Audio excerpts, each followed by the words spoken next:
Good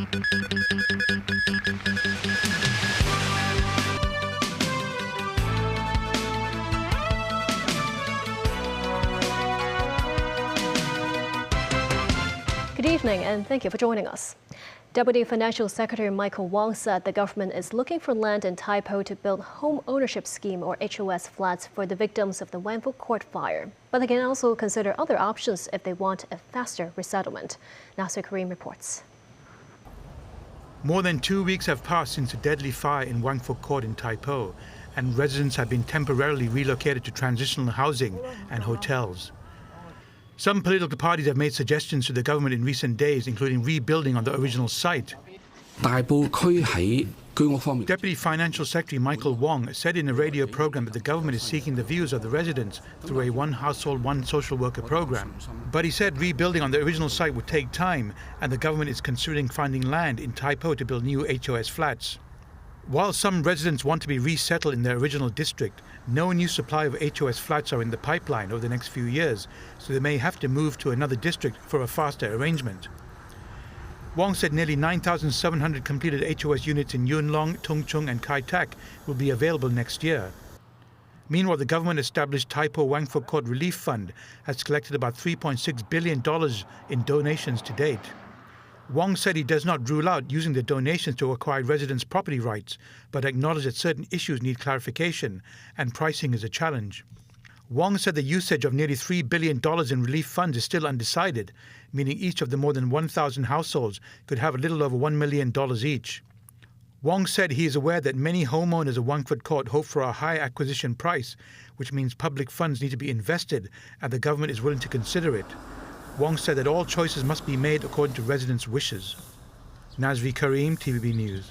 Today marks the 88th anniversary of the Nanjing Massacre, with memorial ceremonies being held across the nation. China stressed those who attempt to revive Japanese militarism are destined to fail. A flag-raising ceremony was held at the Memorial Hall of the victims of the Nanjing Massacre by Japanese invaders in Nanjing at 10 this morning. Those attending observed a moment of silence. Head of the organization department, Shi Taifeng, called the massacre committed by the Japanese military an anti-human crime.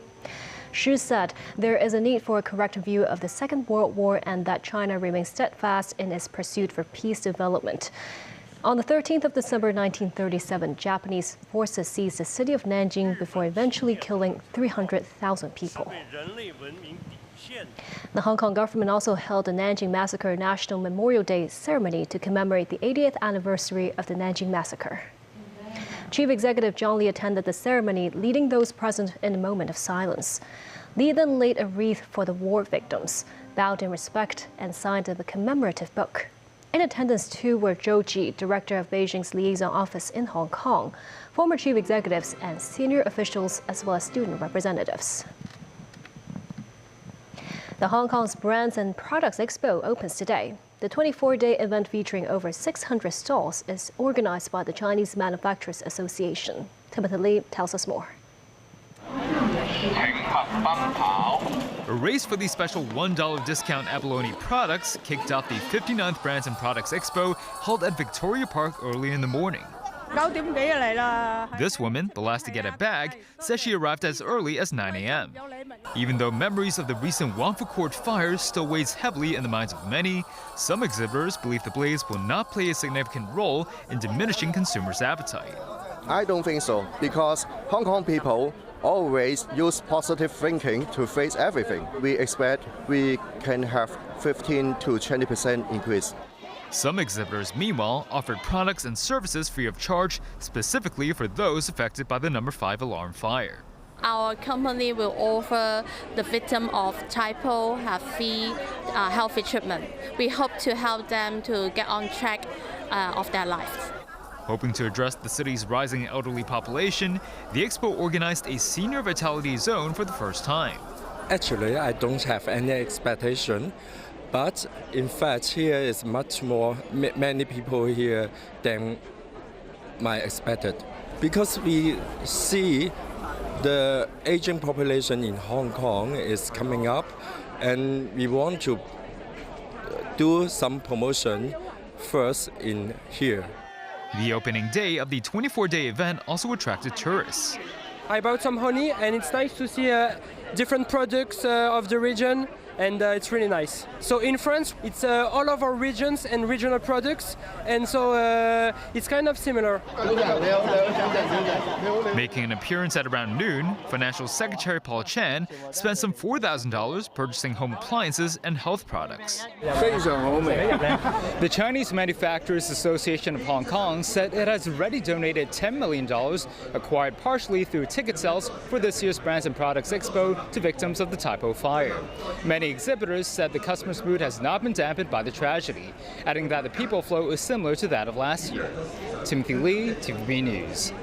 Images have been released from the Epstein files that show current U.S. President Donald Trump and former leader Bill Clinton. The pictures were released by Democrats on the House Oversight Committee. David Garrett reports. The female faces are blacked out. In the centre, the unmistakable smile of a much younger Donald Trump contained among dozens of newly released images. Another shows Trump with Epstein, convicted of sex offences in the 2000s, in New York in the 90s. The dates of the other photos are unknown, no context is given, they show nothing illegal. Trump appears in a third shot that Democrats obtained from Epstein's estate. Epstein died in jail in 2019 while awaiting trial on sex trafficking charges.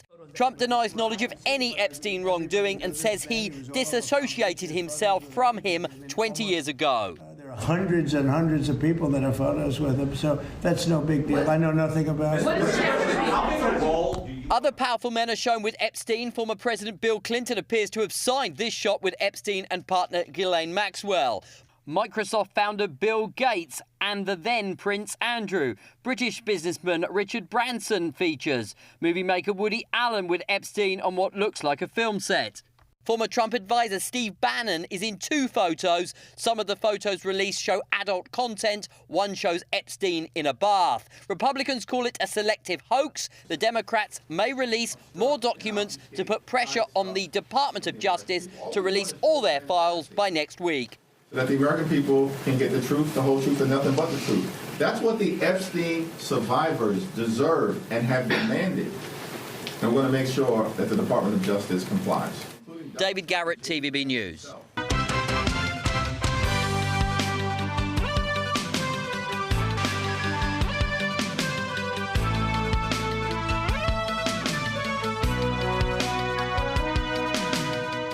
Welcome back. With a population of over 100 million, Vietnam is the second biggest trading partner in ASEAN with Hong Kong. In our new series Visions of Vietnam, TVB News visited the country to understand its trade, economic and cultural connections with Hong Kong. We begin with a look at the inaugural Hong Kong Pavilion at this year's Vietnam International Trade Fair, which aims at opening doors for Hong Kong brands wishing to tap the fast-growing Southeast Asian markets. Held in Ho Chi Minh City, this year's Vietnam International Trade Fair has attracted more than 800 exhibitors. For the first time, the Hong Kong Trade Development Council has partnered with the Federation of Hong Kong Industries to roll out a dedicated Hong Kong pavilion showcasing products from 21 Hong Kong brands and featuring 15 inaugural Hong Kong exhibitors. The lineup includes a classic Hong Kong woolen underwear brand boasting a history of over 70 years. It sees the trade fair as a gateway to new distributors while expanding its Southeast Asian presence. We see, our brand do have a potential if we brand it right and target to the right market. Another Hong Kong brand sells stainless steel kitchenware. Having tapped the European and U.S. markets for years, it is now setting sights on expanding both its markets and production lines into Southeast Asia. In Vietnam, there's many advantages, like the labor and also the politics is very stable in here. And then we can see a lot of opportunity. Also at the exhibition is this Hong Kong toy manufacturer, which has operated factories in Vietnam for more than a decade. Having secured a foothold in Vietnam, the company says production there offers clear advantages amid geopolitical tensions. We benefit on the traveling, the tax benefit, so that for example, we are very large scale to move to the US or UK. It's make us more stable. Yeah, so that I think Vietnam is a very good place for Hong Kong business. The ASEAN Council under the Federation of Hong Kong Industries is planning to set up Hong Kong pavilions in more ASEAN countries beyond Vietnam in a bid to strengthen regional visibility for more quality Hong Kong brands. Bilateral trade between Hong Kong and Vietnam has grown by nearly 10% annually over the past decade, with total trade reaching $31.5 billion in recent years. Vietnam is now Hong Kong's largest export destination within ASEAN. Former Secretary for Commerce and Economic Development Greg So Kam Leung has passed away at the age of 67. Chief Executive John Lee expressed his condolences. Greg So first joined the Democratic Alliance for the Betterment and Progress of Hong Kong to assist in policy research, later serving as vice chairman. In 2008, he was appointed Deputy Secretary for the Commerce and Economic Development, and in 2011 promoted to Secretary. Former Lechco resident Jasper Tseng had known So for decades. We were all very sad to hear of the news, but I must say it did not come as a complete surprise, because we have known about his disease for some years now. He had very strong, very clear visions. He had a very warm heart to serve the community. May he rest in peace. Fighting along the Thai-Cambodian border has sent hundreds of thousands of Thai villagers fleeing from their homes away from the front lines. Their once bustling communities have fallen largely silent, but a few dozen residents have chosen to stay behind. In a village in Buriram province, about 10 kilometers from the border, roughly 20 people gathered around a roadside house, keeping watch over nearby homes. Appointed by the local administration, they guarded the empty homes after many residents were forced to flee and with fewer security officials than usual. Having faced a similar invasion by a neighboring country in World War II like China, Poland suffered 6 million casualties over the course of the conflict. Several museums commemorating the war exist throughout Poland. Timothy Lee has more. The old town of Warsaw, the capital city of Poland, stands today as a UNESCO World Heritage Site. While popular with visitors as a tourism landmark, it remains for the Poles a grim reminder of Nazi Germany's brutal invasion.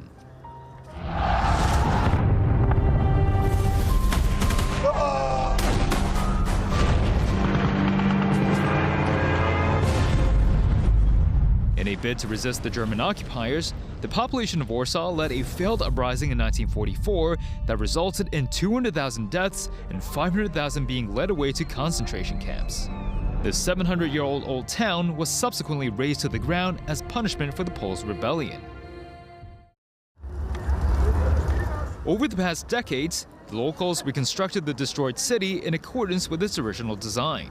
Hoping to commemorate this period of history, the Polish government constructed a number of museums detailing the Warsaw Uprising, showcasing artifacts such as documents, weapons, and military uniforms. Some visitors, visibly touched, shared the thoughts on the massive suffering of the Polish people during the war. Why do they want to cause so much destruction? Well, and to know what's going on today, it's depressing. Yeah. All of the atrocities that the Nazis did to the individuals was just horrific for me, just difficult to understand that. This, as the museum staff stressed, the country has already let go of their hatred, but remains concerned with the turbulent geopolitical situation today. We want to pass on the message of peace, we want to pass on the message of remembrance and this perseverance of human spirit. There are so many conflicts in the world, and it is really devastating because people are suffering and so many things are still not settled down. Timothy Lee, TVB News. Back locally, after 17 years and 5 defeats, Christine Fong finally secures a seat in the Legislative Council while earning the highest number of votes in all of Hong Kong. She spoke with TVB News about her long road to victory. 3號候選人方國珊女士所得票數為58,828票。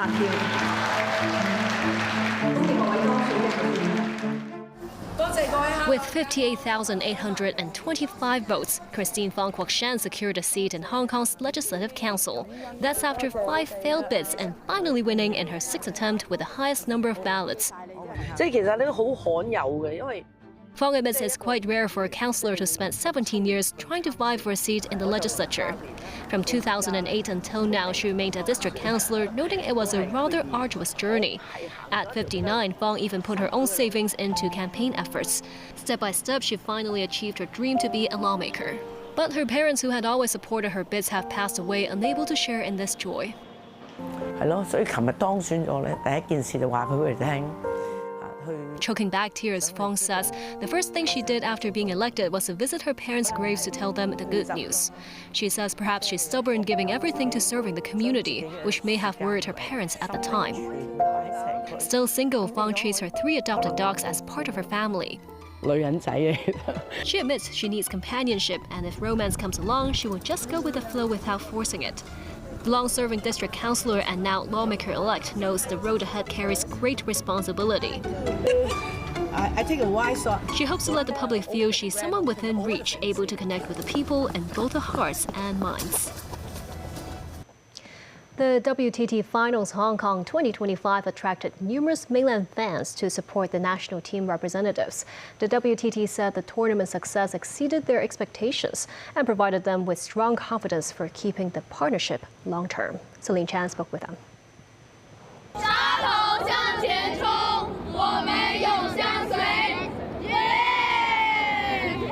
Banners, cheering towels, and cute chibi dolls of Sun Yingsha and Wang Chuqing were seen outside the Hong Kong Coliseum as fans went all out to cheer for the mixed doubles duel. Tickets for the last 3 days of the event were sold out quickly. 40% of the spectators were local residents, 50% mainland visitors, and the remaining from overseas. Miss Lai, a mainland fan, says she bought a ticket from scalpers at $3,000, which is roughly her 3 months' salary. For, well, this event, supporting the French teams, something like $600, something like that, or maybe $800, yes. The WTT said pulling off an event in such a big venue is not an easy task. For the first time to have an event in a city, this is one of the best that we've had as a first. I think that we've had very, very good support from the government officials here, and much more than in some other places. The city's Table Tennis Association said holding the competition at the Hong Kong Coliseum, a huge arena with 10,000 seats, is a whole new experience for them. They will learn from it and bring even more top-tier international tournaments here. We have every confidence that Hong Kong has the capability, the venue, and the fans to support many other events in Hong Kong. The organizing committee has confirmed that the WTT finals will be held in Hong Kong for the next 2 years and is actively exploring the possibility of moving the event to Kai Tak. Celine Chan, TVB News. And before we go, please note that our news at 7:30 tomorrow will be aired at about 8 p.m. instead. Join us then. And that's the news of the night. Thank you for watching.